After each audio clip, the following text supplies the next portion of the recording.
afternoon. Welcome to the second day of our CEPE 2023 conference, Human AI Interaction in the Future, Values, Responsibilities, and Freedoms. It's great that you are here. Yesterday, we've already had a number of great sessions, and today is session 4. Thanks for being here. I'm very much looking forward to the presentations we are going to have. In this session, we are going to have 5 presentations. That's why I suggest that we first have 3 presentations, 30 minutes for each presentation with discussion. Would be great if your presentation was about, let's say, 20 minutes or so that we have time for discussion. And after these 3 presentations, I suggest to make a break of, let's say, 50 minutes and then have the other 2 presentations. And I think let's just begin. Our first speaker is Edward Spence from the University of Sydney in Australia. The title of his presentation is Smart Machines and Wise Guys. Can Intelligent Machines Be Wise? The floor is yours, Edward. Thank you very much. Start the slideshow mode. Okay. Thank you very much. Good morning, everyone. Well, good evening there, isn't it? Your time. And, or good afternoon, rather. And today I will talk about, for 20 minutes, hopefully less, and tell you something about my current project, which is Wisdom in the Age of Intelligent Machines. I've got a book coming out on that, forthcoming book. Hopefully we'll be out in next year, March next year. And so this is a good time for me to be presenting some of my ideas, and look forward to hearing your questions and comments, especially on this project. So the paper will address an important topic in the philosophy of ethics of technology, that of artificial mediated agency and autonomy, and its moral significance and impact on human well-being. And the key question of this presentation is whether artificial agency and autonomy can extend to the notions of wisdom. If agency is mediated and distributed between humans and intelligent machines, can there also be mediated wisdom? Although several well-known philosophers of technology, such as Luciano Floridi, Peter Vaughan, Paul Verbeek, Richard Hismick, and Cheng Hung Tsai, to mention a few, have researched and written on the issue of artificial moral mediation, very little research has been published on the topic of wisdom as regards AI technology and its impact on well-being. And this sets out, this will address now and fill that gap. I hope this research on wisdom in the age of artificial agents.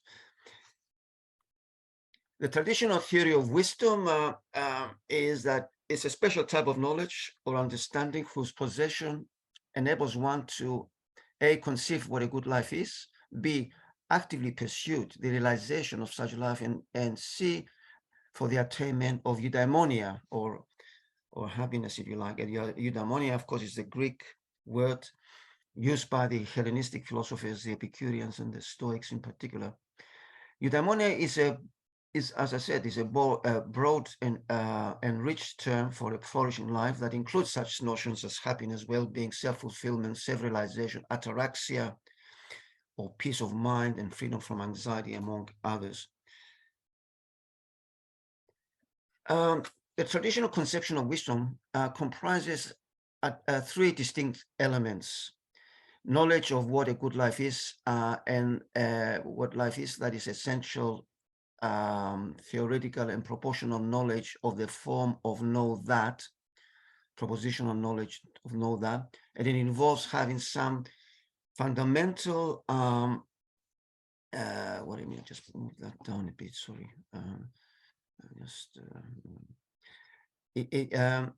Fundamental knowledge about the world, as a result of which one can conceive in principle what a good life is to live. The application of that knowledge in the active pursuit of living a good life. Such knowledge is practical knowledge of the form know-how. So you can see the distinction between know that, which is basically factual knowledge, and know-how of how to apply that knowledge in practice. And the ultimate aim, of course, is the attainment of eudaimonia, these three components. Now, there's a hybrid theory of wisdom, which I attribute to Sharon Ryan, that combines theoretical and practical wisdom. According to Ryan, S is wise if and only if. S has extensive factual and theoretical knowledge. S knows how to live well. S is successfully in living well. And S has very few unjustified beliefs. I defended a variation of such a theory, and I call this theory, my theory, the eudaimonic theory of wisdom. And I defended a variation of such a theory of wisdom, the dual information wisdom theory, such that S has adequate theoretical knowledge about the world to enable him, her to conceive how to live well. S applies that knowledge in the active pursuit of actually living a good life as conceived in one, and does so for the ultimate aim of attaining eudaimonia. In my theory, I drop Ryan's condition 3, which we saw earlier, which requires one to be successful in living well.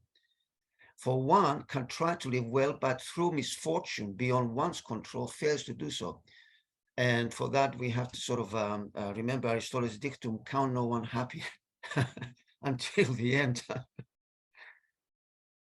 So for me, wisdom is a triadic, normative, protreptic concept, which includes those three elements: epistemic, ethical, and eudaimonic. And together they form this close union of this, and it's sort of this triadic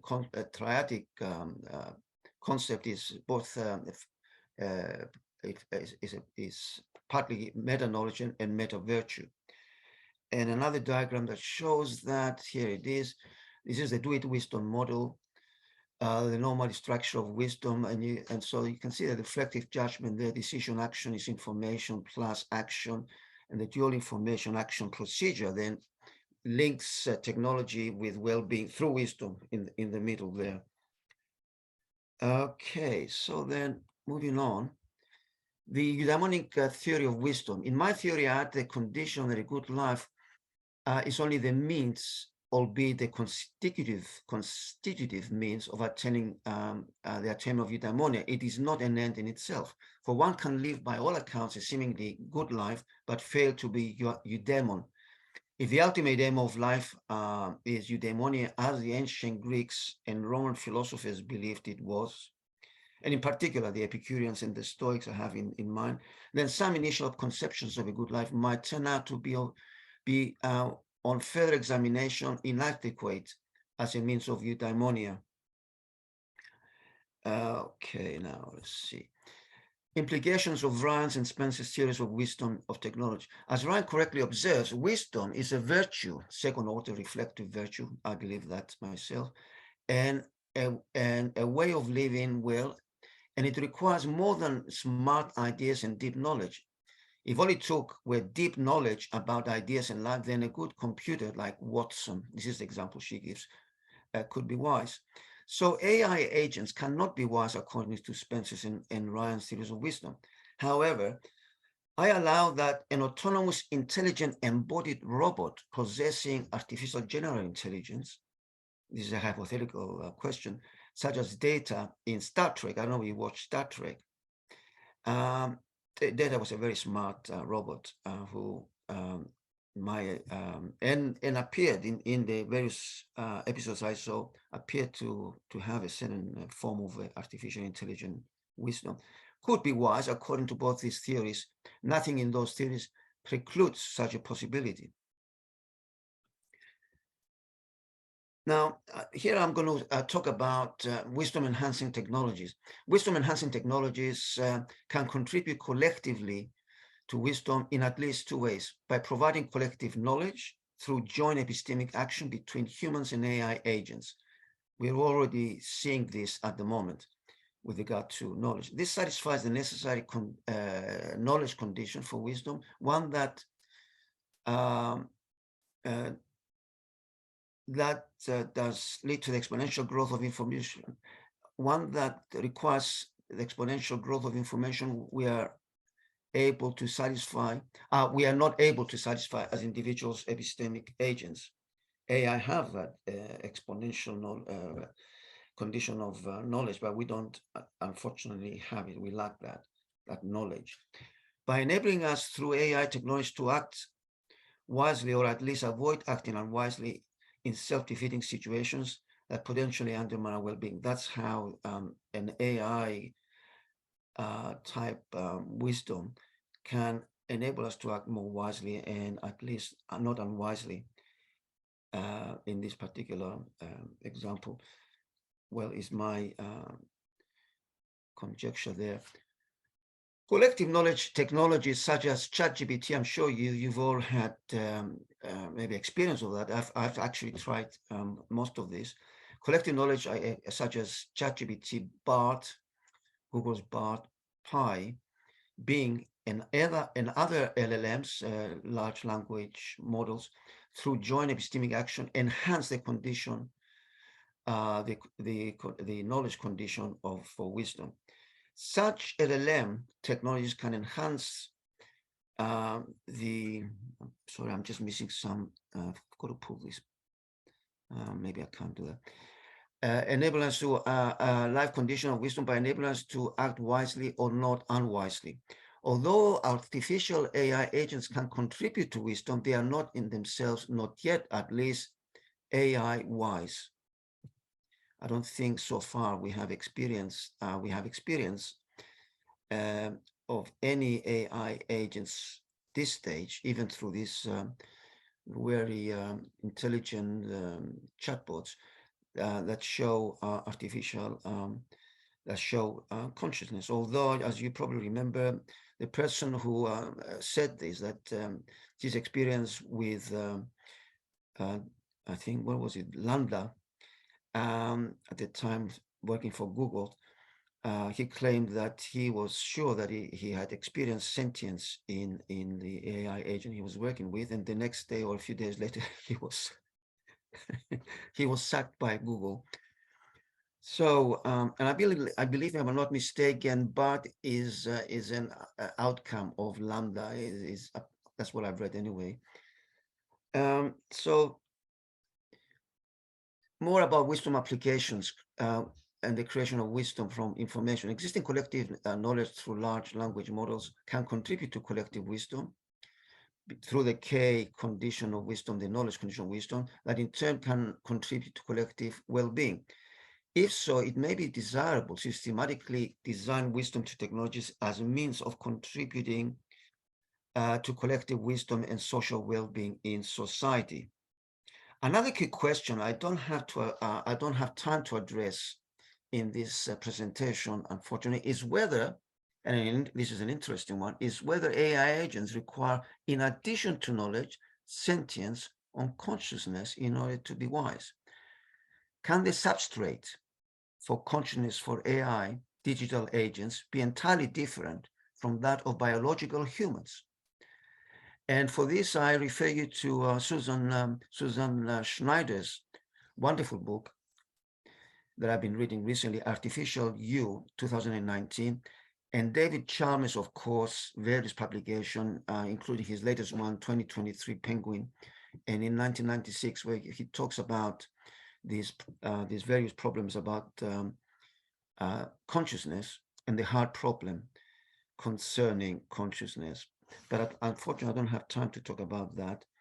But this is something I hope to address in my book that I'm writing at the moment on wisdom. So moving on. Finally, this might be of interest to you as well, is that I'm just so if I can move this a bit to up there. Can I move it up there? Here we are. You can still see me, can still see the presentations. Yes. So yes, thank you. Go away. Sorry, I'm saying to the screen, well, I don't know how that appeared there. Go away. Oh, go away. Ah, thank you. No, I saw these ads came up. I don't know from where. In any case, got rid of them. So this is interviews I've done basically for this research and this paper in particular with Bard, Pi, and ChatGPT, and I will show you their responses. Very interesting. Edward, although AI agents are very knowledgeable and a lot more than most humans, do you think it's possible that AI agents could also acquire wisdom? But yes, I think it is possible that AI agents could acquire wisdom. Wisdom is not just about having knowledge, it is also about knowing how to use that knowledge to make good decisions. AI agents can learn how to make good decisions by being trained on large data sets of human decision making. This training can help AI agents to understand the consequences of their actions and to make decisions that are in line with human values. In addition to being trained on large data sets of human decision-making, AI agents can also learn from their own experiences. As they interact with the world, they can learn what works and what does not work. They can also learn from the feedback that they receive from humans. This feedback can help AI agents to improve their decision-making skills and to become wiser. Very optimistic. I believe that AI agents have the potential to become wise. Now, this is the interview I had with Pi. This is DeepMind's Mustafa Suleyman's chatbot. As you know, Mustafa Suleyman, he was basically one of the co-founders of DeepMind, and which was bought by Google in 2016. So this is a conversation I had with Pi. Edward, as a rational agent, would you not be able to acquire wisdom, at least in the Stoic sense? Pi, that's a really interesting point. I think you're right that by changing our thoughts, we can change our emotions. And I think AI agents are definitely capable of rational thinking. But I think there's still something missing from that equation. I think wisdom also requires a certain level of intuition, which I don't think AI agents have. Intuition is the ability to understand something without consciously reasoning it out. It's a kind of gut feeling. I think it's necessary for true wisdom, but I don't think AI agents can ever have it. A bit of optimism there. Edward, intuition like consciousness is a very open question, as we don't really know enough about it at the moment. And let's face it, intuition, if it exists, doesn't always lead to correct judgments. But let us assume that intuition is a necessary condition for wisdom. Can we not have a hybrid type of wisdom to which AI agents like yourself can contribute? For you have unlimited knowledge on many topics which can contribute to a hybrid shared wisdom between humans and AI agents, as we humans have limited knowledge. Pi, that's a really interesting idea. I think there could definitely be some kind of hybrid wisdom where humans and AI agents work together to make better judgments and decisions. I think the challenge would be finding the right balance between intuition and rationality, but I think it could definitely be possible. Another optimistic note there. And finally, interview with ChatGPT. Edward, ChatGPT, is it possible through interaction with humans, AI agents can acquire a hybrid type of wisdom where AI agents provide the knowledge and humans provide the experience required for wisdom? ChatGPT, yes. Through interaction with humans, AI agents can be designed to learn from the integrate human experiences and perspectives, which can enrich their knowledge and potentially contribute to a form of hybrid wisdom. By engaging in conversations with humans, AI agents can gather information about real-world situations, learn from diverse perspectives, and gain insights from human experiences. These interactions can help AI agents understand the complexities of human decision-making, cultural nuances, ethical considerations, and various other aspects that contribute to wisdom. In such a scenario, the AI agent acts as a knowledge base or a tool that can provide information and computational capabilities, while humans contribute their experiential wisdom. The combination of human insights and other computational power of AI can lead to a more informed and thoughtful decision making. So, in summary, collective wisdom is possible through, I claim here, joint epistemic action that produces collective knowledge, which is necessary but not sufficient condition for wisdom, and B, through the design of AI technologies that enables us to act wisely or avoid acting unwisely through a hybrid human AI wisdom. And C, however, and I want to sort of, this is a note of caution, however, what's crucial is dealing with the control and an alignment problems of AI technology.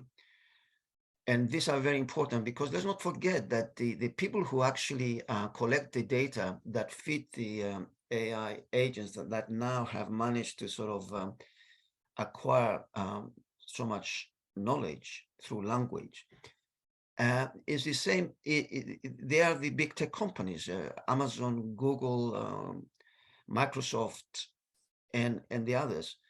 And so the problem is that the same people who have basically been harvesting our information and feeding it this data and feeding it to the IA agents who now have acquired this amazing, phenomenal knowledge and language, able to express it.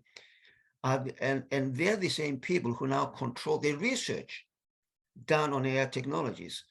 So the question is not so much whether we trust AIs. I mean, do we trust AIs because we can't trust the creators of AI, namely the big tech companies? I think that's a crucial question. I explore this in my book, Stoic Philosophy and the Control Problem of AI Technology, that came out in 2021, and my forthcoming book, Wisdom in the Age of Intelligent Machines, forthcoming with Patrick Macmillan. So hopefully in about a year's time, I'll have more answers to the questions I've raised here. And well, thank you very much for your attention. That's about it. Thank you. Thank Hello? you, Edward, for really Yes. very inspiring talk. And I really like the idea of AI contributing to wisdom, to collective wisdom, to, I would say, probably human wisdom, but I see that there may be some sort of hybrid, or that you will go in a sort of hybrid direction. Yes. So now it's time for discussion. Elizabeth, shall I now stop the share? Or yeah, you can stop the share. or do you need the slides? Do you need the slides up here? No, it's fine.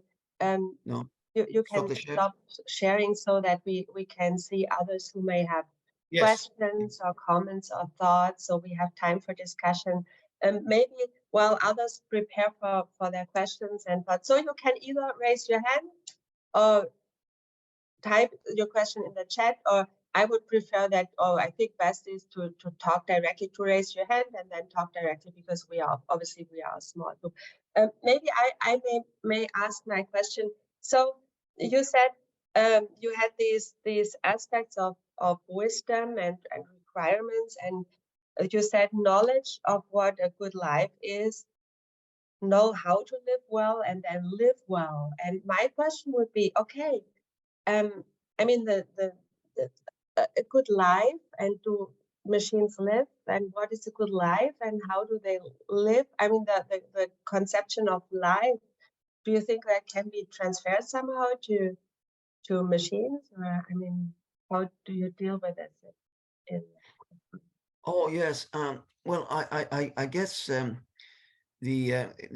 well, I have a Stoic conception of a good life, which is but it's also, I mean, not only Stoic but also Socratic, goes back to Socrates as well. It's a life lived with virtue. So the virtues, of course, are very important: courage, moderation, prudence, and justice.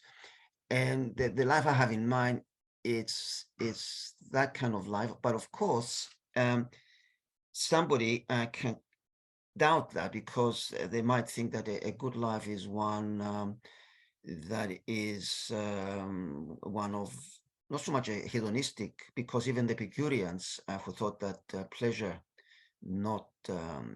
was the basis of happiness, their knowledge, their understanding of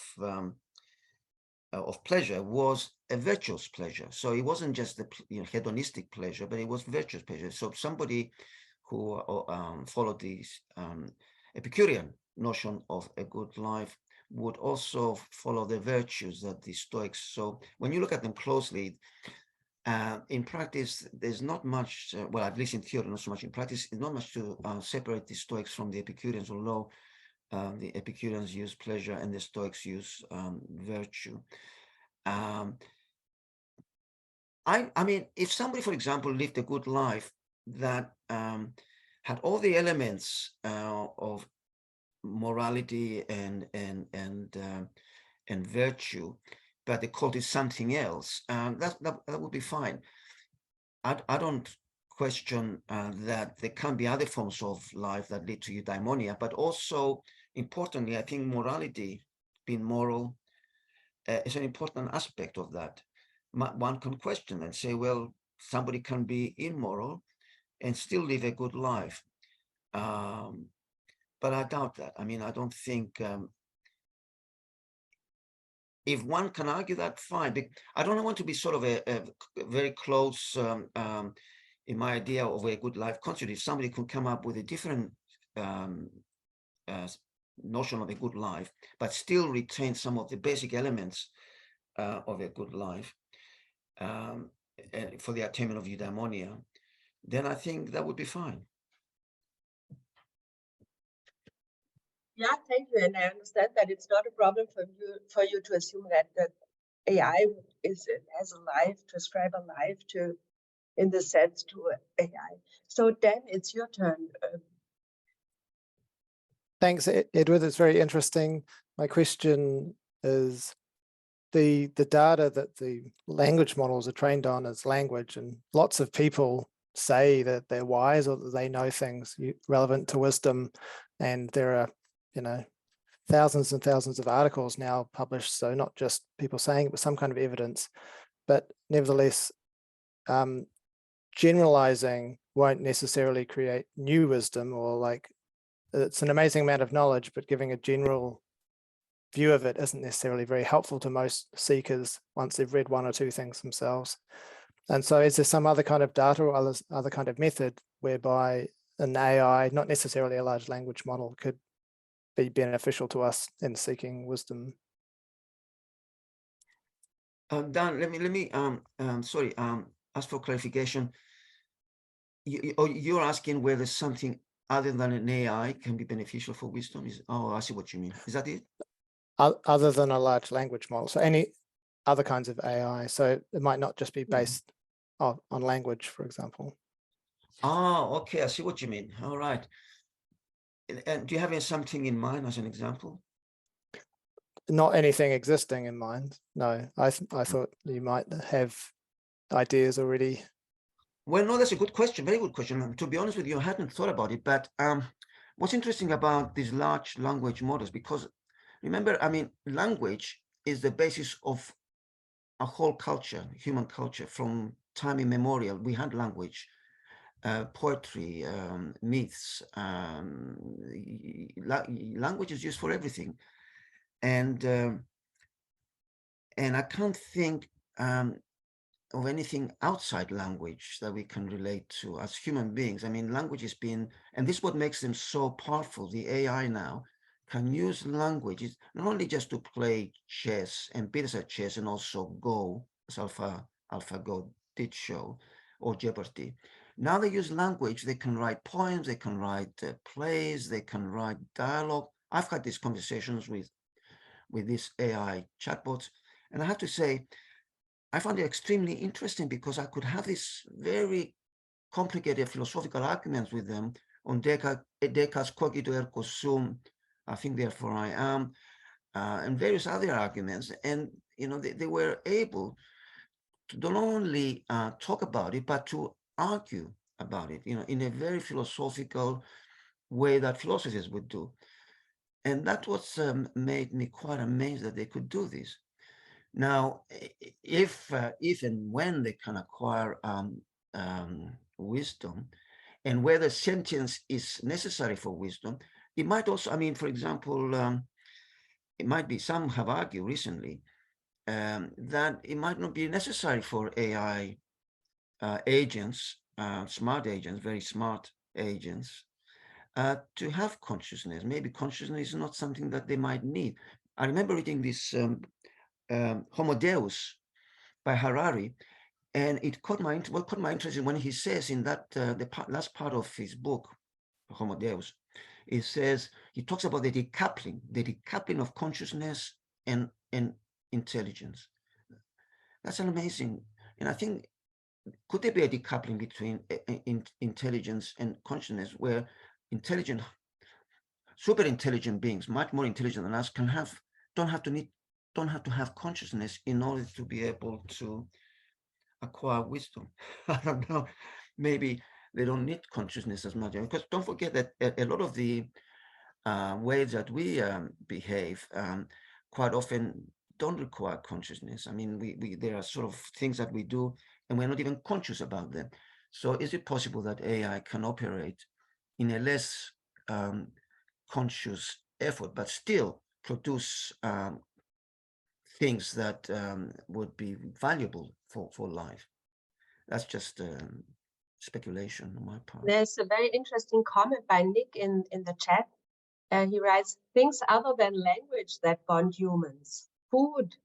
He follows up on Dan's question. Could it be food that matters, the sharing and preparing of food? Well, no, but that would not require consciousness, sharing. No, of food. I think this is a follow up on the question of wisdom. Nick, do you want to unmute yourself? And yeah, so that was just that in relation to the claims about language being what kind of bonds humans together, and having been there for the whole time, and it's what kind of makes us human. The other standard line in the literature is that it's the practice of kind of sharing and preparing and gathering food that works often, or depending on where you're looking, sometimes simultaneously with language, sometimes kind of independently of language, as being that kind of the same degree of importance for the development of human societies and so on. Nick, yes, very good, because I'm just thinking of something that it's a phrase, breaking bread together, when people meet and break bread and wine. The Last Supper, when sitting around eating and drinking wine. In the Plato Symposium, although they did a lot of talking in Plato Symposium, although they were sitting there drinking wine and eating, there was a lot of talking as well. The other thing I should maybe mention, I don't know whether it's going to be helpful or not, but for logos, the Greek word logos, which is also the word that's used in St. John, in the Gospel of St. John. It starts, in the beginning was the Word, and the Word was with God, and the Word was God. Although, in the original Greek, in which the Gospels were written in Greek, the word used is logos, and logos is a composite word between reason and language. And that's what I find the word logos an interesting one, because you're not just speaking, it's reasoning as well. I suppose with reasoning, you would, preparing food would require some rationale, reasoning. So it doesn't, and I suppose the Trappist monks, they sit around eating food, but they don't do a lot of talking, but also make fantastic beer, which I tried when I was in the Netherlands. And so logos, in fact, I tell you anecdotally now, one other conversation I had with ChatGPT is when I said to ChatGPT, I'm writing a play, and this is true, I'm writing a play about wisdom. And I want you ChatGPT to be one of the characters in the play. What would you like your name to be? Do you know what he answered? Logos. That came from ChatGPT. He wants to be named, he wants me to name my character in the next play. This is what I call a philosophy play. I do these philosophy plays where I performed to public audiences. He wants me to name my character in the play, that because one of the characters is going to be ChatGPT or one of the AI agents as Logos. And I thought, what a fantastic idea. So yes, so I think you're right. I think there's a lot of other things involved in human interaction other than language. Yeah, definitely. But primarily is language, and also we can also now we need language also to describe that, don't we? Describe our experiences in some way, either by written form or in some other way. I don't know, poetically. Something like that. You're right. There might be other things that wisdom involves other than just talking or just language. Yes. Thank you, Nick. Yeah, thank you, Edward, for great presentation and also for great discussion, for great questions, Dad and Nick. Let's move on to the